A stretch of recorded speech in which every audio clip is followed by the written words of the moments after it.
Assalamualaikum warahmatullahi wabarakatuh.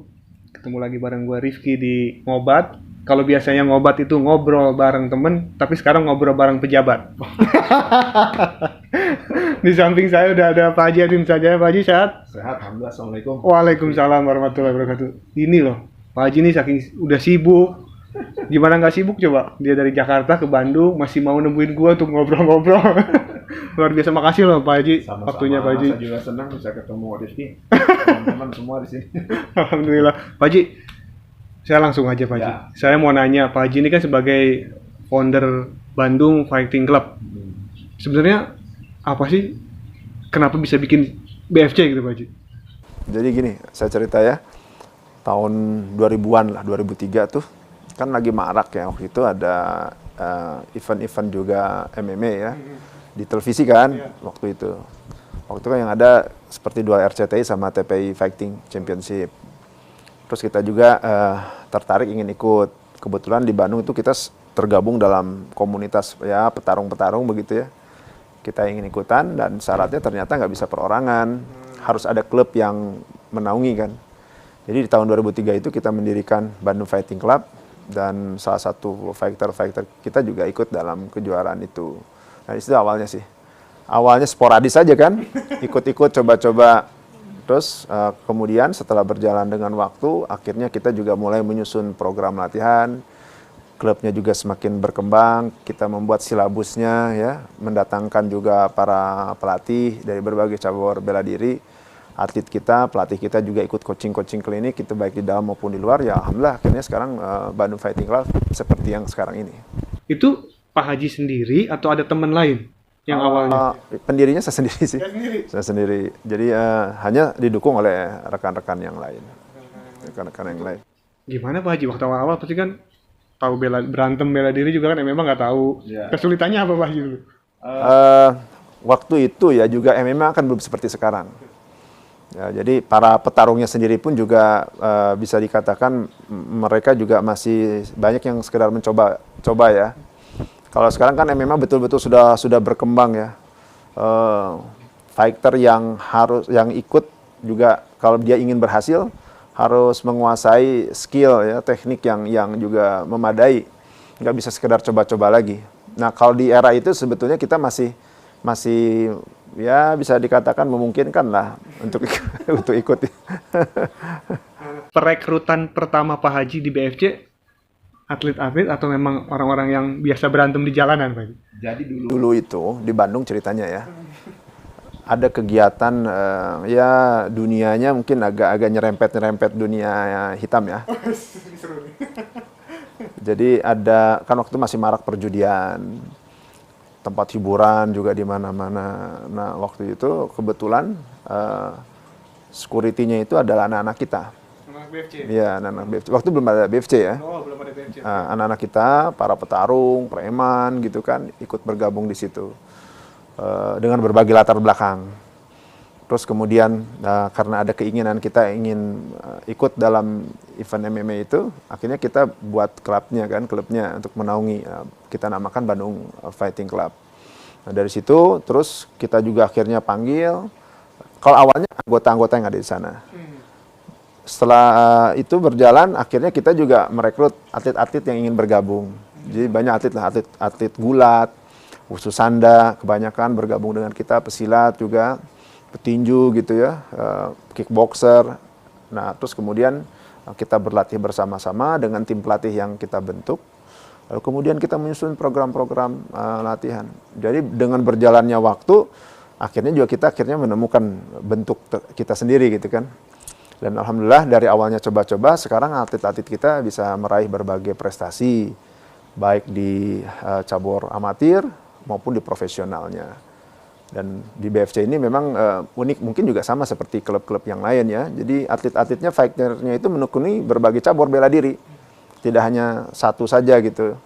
Ada yang menjadi juara nasional, wusu sanda, bahkan juga sampai tingkat SEA Games gitu kan, kejuaraan dunia. Ada juara nasional dan SEA Games sambo misalnya. Ada juara nasional gulat, juara nasional jiu-jitsu, juara nasional MMA ya sekarang di One Pride kan. ada juara nasional juga Muay Thai profesional, juara nasional kickboxing profesional. Jadi banyak, alhamdulillah. Ya saya bersyukur karena dulu kita tidak menyangka bisa seperti ini. Jadi tadi Pak Haji kan bilang member awalnya tuh para teman-teman yang dulu di dunia hitam. Iya. Kesulitannya apa Pak Haji dulu? Dulu kita kayak mengasuh serigala ya. Tapi alhamdulillah karena sekarang juga BFC selain memang sebagai sebuah klub bela diri begitu ya, kita nih ceritanya sedang berhijrah. Jadi juga saya membawa misi dakwah di sini. Anggota-anggota kita arahkan yang tadinya mereka tuh yang berada dari dunia hitam tuh sekarang sudah alhamdulillah sedikit-sedikit kembali dia ke jalan yang lebih baik. Pak Haji kepikiran untuk mengajak teman-teman hijrah tuh mulai dari 2003 atau baru Pak Haji? Di pertengahan ya mungkin ya. 2003 sih belum. Awalnya saya dulu yang hijrah. Harus ketuanya dulu ya. Saya dulu yang hijrah. Baru kemudian anggota yang lainnya pun juga terbawa-bawa. Nah, ngomong-ngomong Pak Haji hijrah, berarti Pak Haji dulu emang ganas juga Pak Haji? Tapi saya ketuanya dari preman itu. Wah, ternyata saya berbicara dengan orang yang berhijrah dan sekarang sukses menjadi wakil ketua DPRD Pak Haji. Ya, dapat amanah ya, salah satu pimpinan DPRD di Kota Bandung. Pak Haji dulu, waktu Pak Haji di jalan, sekeras apa sih Kota Bandung? Ya, dulu kan ya sama saya kira, seperti juga Jakarta atau kota-kota besar lain, Surabaya ya, Medan misalnya. Kota besar, ibu kota provinsi gitu kan, pasti ada kehidupan kelamnya gitu kan di dalamnya. Apalagi pada tahun 90-an itu kan kalau di Bandung ya, itu perjudian, tempat hiburan dengan segala ya kehidupan yang ada di dalamnya itu sedang marak-maraknya sekali.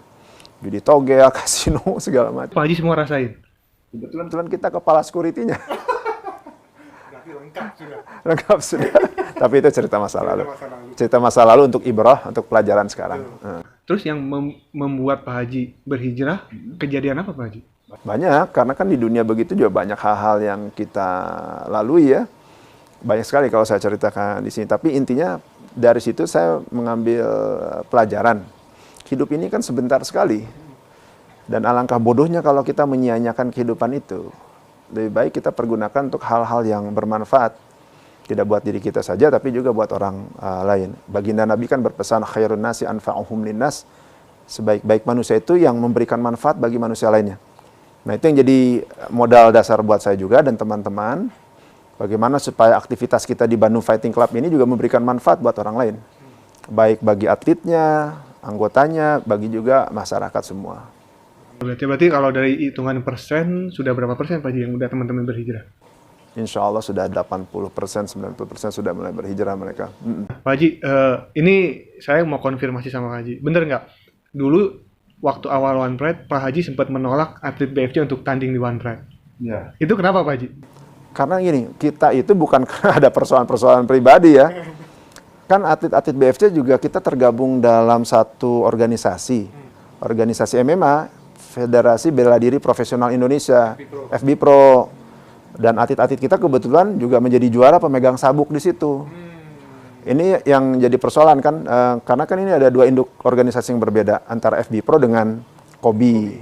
Itu saja sih yang menjadi perhitungan kita istilahnya kan harus punya loyalitas terhadap induk organisasi. Tapi sekarang kan sudah cair ya, apalagi ketua umum FBPro-nya sudah berafiliasi begitu ya dengan KOBI dan ini kita sambut baik. Jadi sebetulnya tidak ada persoalan-persoalan yang secara khusus, hanya karena masalah organisasi saja.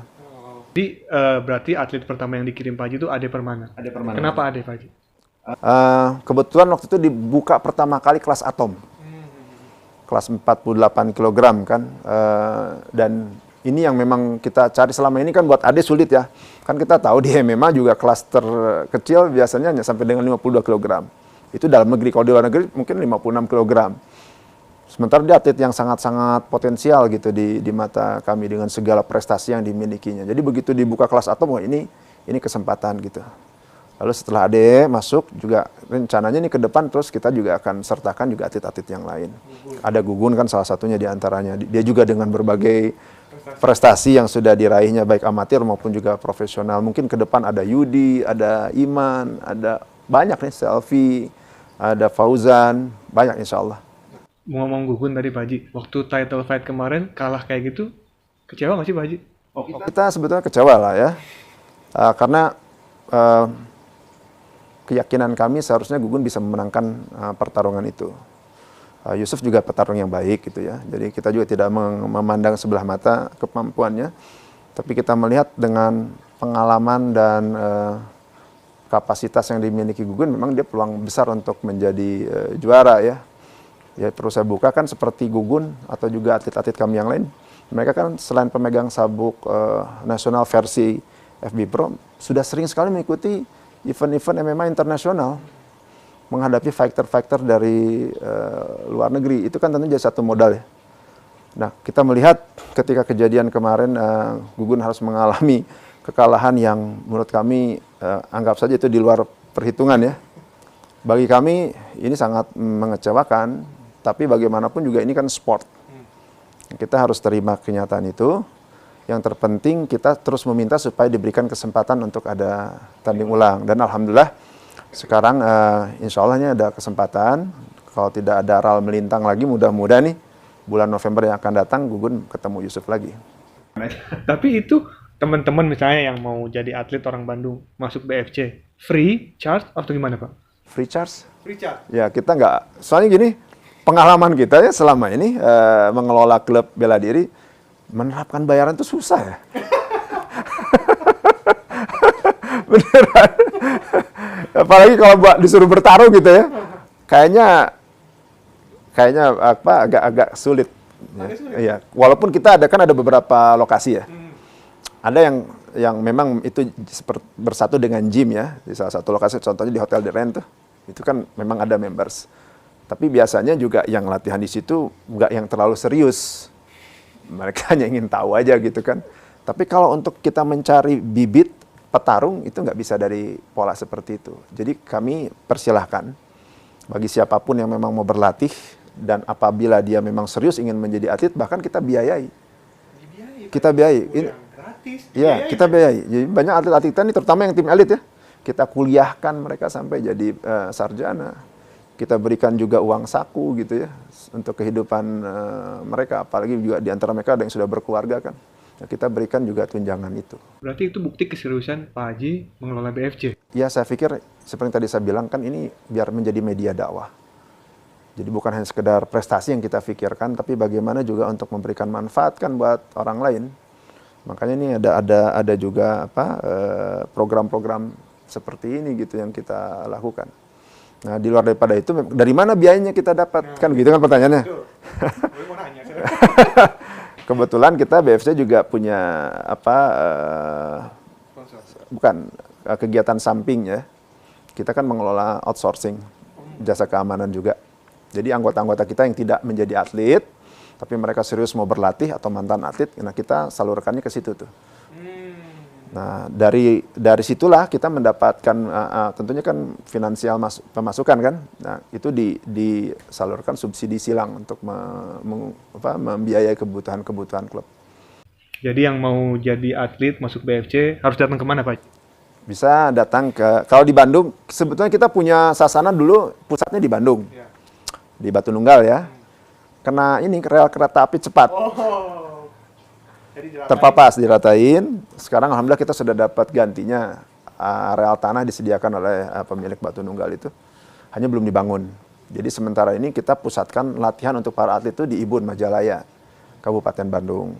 Jadi kebetulan di sana juga menjadi pusat Platda ya. Tim khusus Anda Jawa Barat, kita satukan dengan latihan para atlet-atlet BFC. Tapi kalau misalnya ada yang mau daftar, ingin tahu, bisa datang juga ke Hotel The Ren.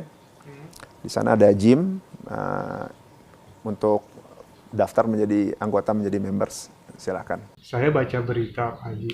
Di situ ada Edwin Canjaya antara politik, dakwah, dan olahraga. Masya Allah. Sudah sejauh itu Pak Haji melakukan kegiatan ini, dakwah ya juga. Kalau nggak salah visinya kan tiap minggu juga ada pengajian kalau nggak salah Pak Haji. Yeah. Seperti itu Pak Haji.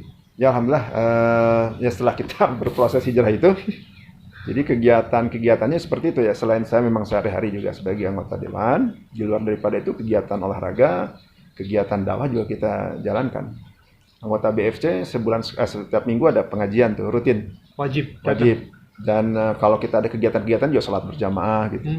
Dan anggota kita larang tuh minum minuman keras gitu ya, melakukan perbuatan-perbuatan asusila. Masanya udah beda, Pak. Udah lewat, apalagi narkoba gitu. Merokok pun juga mereka nggak berani di depan saya. Berarti yang suka ngumpet-ngumpet, awas ketahuan. Gitu.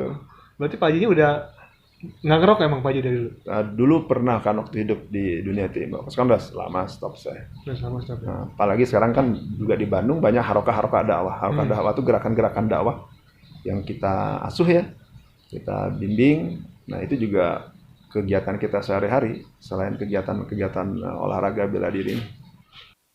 Pak Haji sebenarnya ada korelasi nggak sih? Ada korelasi antara BFC Bandung dan BFC Batam nggak sih? Jadi dulu kita dimintai bantuan BFC Bandung untuk mendirikan klub bela diri MMA di Batam. Yang datang langsung Yakob ya. Datang menemui saya ke sini, dikenalkan oleh kawan kita. Dia minta bantuan, supportnya untuk mendirikan klub di sana. Bahkan dalam bahasanya itu menjadi cabang lah, cabang dari BFC Bandung. Sehingga akhirnya ketika itu kita intens datang ke Batam, mempersiapkan segalanya, pelatih-pelatihnya juga dari Bandung juga. Bahkan kita pernah menggelar juga event di situ di Batam ya. Termasuk juga Gugun main di sana dengan beberapa fighter yang lain. Kemudian dalam perjalanannya akhirnya ya memang terjadi perbedaan visi lah, visi misi. Terutama setelah ya itu tadi setelah kami di BFC ini bertransformasi gitu kan, kita menjadi ya, semacam gerakan dakwah juga. Ada hal-hal prinsip yang harus dijaga gitu kan. Dikit nggak boleh Pak Haji bocorin. Ada hal prinsip yang mungkin nggak cocok ya antara kami dengan mereka, sehingga akhirnya kita putuskan BFC Batam bukan bagian lagi dari Bandung Fighting Club.